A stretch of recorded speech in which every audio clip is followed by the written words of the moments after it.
So I got a little tip for you when you're fishing dragonflies. One of my favorite flies, like probably one of my top flies I always fish, especially spring and fall, actually all year long, is dragonflies. I fish the deer hair versions, usually gomphoths. This one I call Old Stripey. It's been very effective this year, especially. And then I fish them in different sizes. So this isn't even a big one. This is like a, I call it a medium one.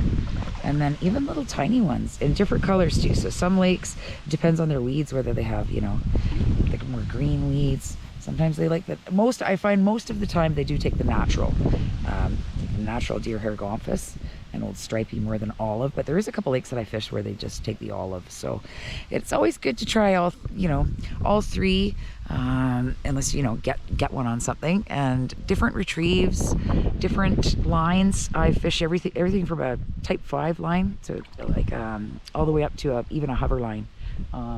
Today I'm fishing a clear intermediate slime line with the gomphoths. So I changed my tippet length as well when it comes to the gomphoths. When I'm fishing the slime line, the clear intermediate, I use a longer leader, about 10 to 12 feet.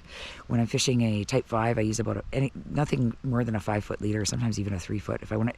And I do that, you know, in deeper water, or if I want it to drop right away. I have fished gomphoths where I'm throwing it basically like right at shore, right here, with a type 5 line, and they hit it right away. It's one of the only flies I've ever had that they'll hit as it's sinking. So always be ready when you're fishing the gomphoths, and give it a try. If you've never tried it, you know, it took me many years to try the fly out, because I thought it looked silly, and I was like, oh, it doesn't look like fish would take a big thing like that or whatever. They love it. Seriously, if you see dragonflies flying around, if it's fall, spring, whatever, try the gomphoths. It really does work really well. And just give it different retrieves. Everything from a very quick roly-poly retrieve to a very slow. But I find most often my best retrieve with the gomphoths is just a 3-strip, and then a pause. Just like 1-foot pulls and then a pause. Sometimes you speed it up, slow it down, or whatever. Works great. Great little fly. And that's your tip of the week.